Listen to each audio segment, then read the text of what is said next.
Et salut tout le monde, ça faisait longtemps qu'on s'était pas retrouvé pour un petit débrief et c'est ce qu'on fait aujourd'hui. Du coup aujourd'hui on se retrouve pour le débrief du match FC Barcelone contre Grenade et un partout.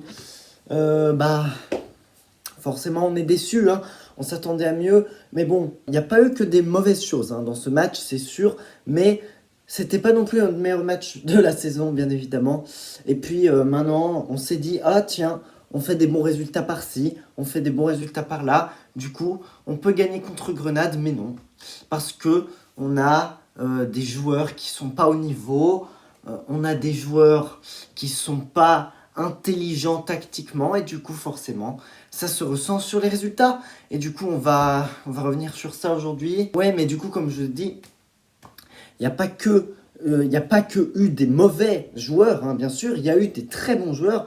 D'ailleurs, je suis plutôt content de certains joueurs. Mais d'abord, au classement, bon, bah, ça ne nous fait pas avancer puisque on reste à une 6e place. Mais c'est n'importe quoi. On a lâché tellement de points que être 6e avec les matchs qu'on a fait, c'est n'importe quoi.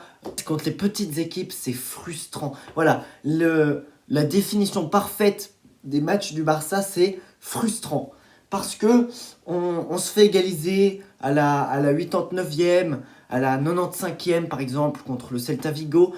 Ou bien alors, justement contre le Celta Vigo, vous voyez, on menait 3-0 et puis on se fait remonter à 3-3 contre une équipe de tocards, il faut l'avouer. Le Celta Vigo, c'est pas la meilleure équipe du monde, mais comment c'est possible?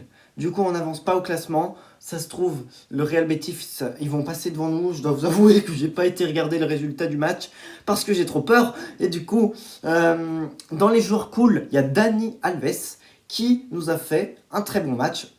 On s'attendait peut-être pas à ça, mais il a été plutôt correct défensivement. J'ai entendu dire des gens qui le trouvaient assez fébrile, mais encore, il a fait des bons tacles. Bien évidemment, offensivement, il s'est illustré avec la passe décisive pour le Ballon d'Or 2022, Luc de Jong.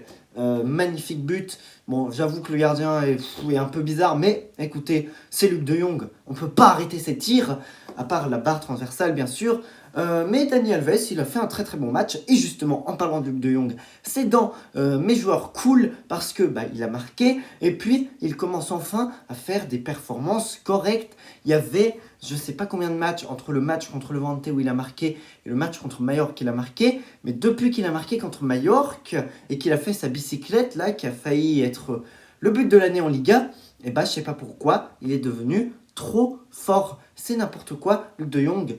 Bravo. Maintenant, je sais pas si on a envie qu'il parte, mais j'ai envie de dire, si on arrive à rapatrier Haaland, tout de suite, on va se dire, Luc de Jong, il peut partir, c'est pas très grave. Mais pour l'instant, on a besoin de lui, et je vous jure qu'il est important.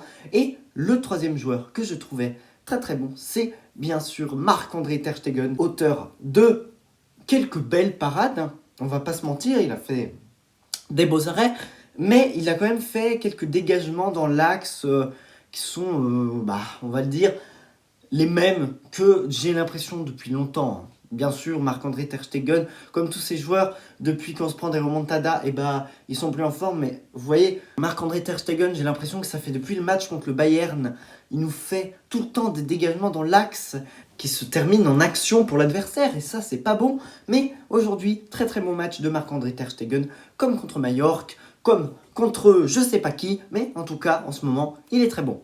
Et du coup, puisqu'on a fait un partout contre Grenade, il n'y a pas eu que des bons joueurs, il y a eu aussi des joueurs décevants. D'abord, Ousmane Dembélé, mais c'est quoi ça? On s'est dit, oh tiens, il veut partir, il joue, on s'attendait à un match claqué, le gars il te marque un but, mais non, le match d'après, il est nul. Non mais c'est n'importe quoi Dembélé, je vous jure, on ne sait jamais à quoi s'attendre avec lui.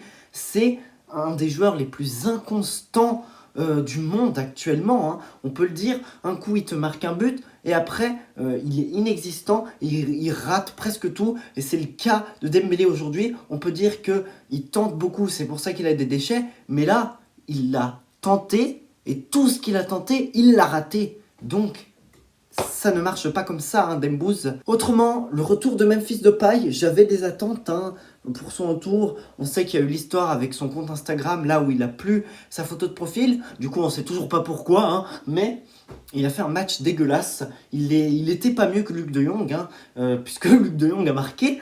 Mais ouais, c'est un peu le Memphis de l'avant-blessure. Hein. On a retrouvé le même qui est un peu, comment dire ça, nonchalant. Du coup, c'est chiant. On espère qu'il va retrouver la forme. On sait que c'est jamais facile de faire son retour de blessure. Et d'ailleurs, il y en a un qui était de retour, mais de Covid, c'est Gavi. Et là, on l'a bien vu, hein, qu'il était de retour de Covid. Il nous a fait un match catastrophique. Hein. Alors peut-être que j'exagère un petit peu, mais à part en fin de première mi-temps, je ne l'ai jamais trouvé incroyable. Et puis bon, bah, le carton rouge, complètement évitable. Hein. 2 cartons jaunes, mais bête, ce deuxième carton jaune. Oh là là. Ah mais je vous le dis, j'étais comme ça, hein. Comme ça, mon front il était rouge comme ça. Ouais, mon Gavi, du coup, on sait que il a fait des erreurs parce qu'il est jaune, mais c'est pas une raison parce que actuellement dans le foot actuel, il y a beaucoup de grands joueurs, mais qui sont jeunes. On pense à Alexander Arnold, à la Noisette et à Erling Haaland et à tant d'autres, hein, bien sûr. Mais c'est la preuve qu'on peut être mature à cet âge, mais forcément, on peut toujours faire des erreurs, ça arrive à tout le monde. J'en veux pas trop à Gavi, en plus qu'il était de retour de Covid. Et du coup, le prochain match, c'est en coupe, en super coupe d'Espagne. C'est ce mercredi, du coup, là les matchs ils s'enchaînent, c'est cool, on a du rythme. Du coup, c'est contre le Real Madrid, c'est un gros classico. Si on peut gagner honnêtement, ce serait cool. On va avoir le retour normalement d'Ansu Fati. On sait pas qu'est-ce qu'il y a avec Ferran Torres et avec Pedri. Ni avec Araujo et ni avec Frenkie de Jong. Du coup, ça se trouve, on va avoir beaucoup d'absents, mais on va récupérer, comme je vous l'ai dit, Memphis, même si j'espère qu'il va être mieux qu'aujourd'hui. Il y a Dembouz qui n'est pas blessé pour l'instant, mais on ne sait jamais avec lui. Ansu Fati, comme je vous l'ai dit, normalement, il devrait être là, c'est ce que Xavi l'a dit. Et après, on ne sait pas trop pour Sergi Roberto et Braithwaite. Du coup, voilà, c'est à peu près tout. Du coup voilà, c'est la fin de cette vidéo. Si vous l'avez aimé, n'hésitez pas à vous abonner et à y liker. Et on se retrouve à la prochaine. Salut!